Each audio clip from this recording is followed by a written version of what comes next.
Hello, friends. Thanks again for joining me on Extraordinary Connection. My name is Pastor Scott. Today we are going to continue our series on Christmas traditions by looking at the nativity scene. This one is ours. Some call them mangers or creches. Creche is just a fancy Latin word for cradle. But each nativity scene is different. They range in size from dozens of pieces to just a representation of Mary, Joseph, and Jesus. Some are life-size statues, some are no bigger than $50. Some are colorfully painted and others made of glass and stone. And as I've been researching, it's been fun to see the variation represented in nativity scenes. There is so much artistic expression and culture and materials represented in each scene. And I found this one. This is a picture of an elaborate set from Italy, and probably more elaborate than the one you have in your house. But if you ever get a chance, visit the Pencana United Methodist Church during the Christmas season. They have the largest set I've ever seen in person, piece and wise. But apparently I didn't take a picture of it the last time I was there, so unfortunately I can't show you their great set. So where did the nativity set come from? Why is it a tradition that we put one out each year for Christmas? Well, the first nativity set goes all the way back to the 1300s, 700 years ago, to a man named Francis, St. Francis of Assisi, as we call him now. He wanted to teach the people in his city the story of Christmas Eve when Jesus was born. But St. Francis didn't have any pictures that he could show people.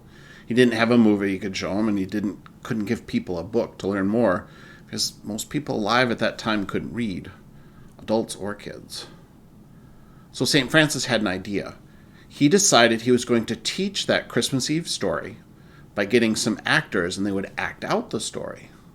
So he got a man to play Joseph, he got a woman to be Mary, he got the local shepherd to loan him some sheep, and St. Francis set up the first nativity scene in a cave, so the whole town could come and see and learn about the night the baby Jesus was born. Well, the other priests heard what he did, and they said, "Wow, that's a great idea, Francis. We should do that in our town too." So the next years, more and more nativity scenes started popping up all over Italy.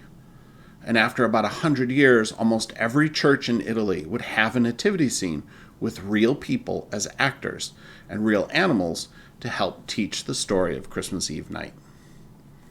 Over time, the nativity started to be made of statues, though, instead, because if you put a nativity scene with statues up, you can leave it out a lot longer for people to see. It's kind of hard to convince people to stand outside like a statue for days and days. Then after they started using statues for the manger scene, some said, "Hey, why don't we make the statues smaller and put them inside the church too?" And after they went inside the church, they started showing up inside people's homes. And now, today, a nativity set represents the vast cultures and traditions that make up the body of Christ, the global church. In my opinion, there is nothing as true to the Christmas story as the manger scene. Last week, I talked about the stockings by the fireplace and the origin of them, but that story has been co-opted by Santa. And think about all your other Christmas traditions, and more specifically your Christmas decorations. Is there any decoration that has stayed more true to its original intent than the nativity scene? So maybe putting the manger scene up is one of our most important Christmas traditions in Christendom, because each set invites curiosity and draws the observer into the story, especially children. There's a playfulness to the sets. Nativity sets want to be touched and rearranged.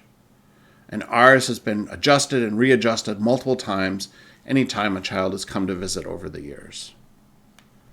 Each manger scene invites conversation and a chance for us to share the true reason why we celebrate Christmas.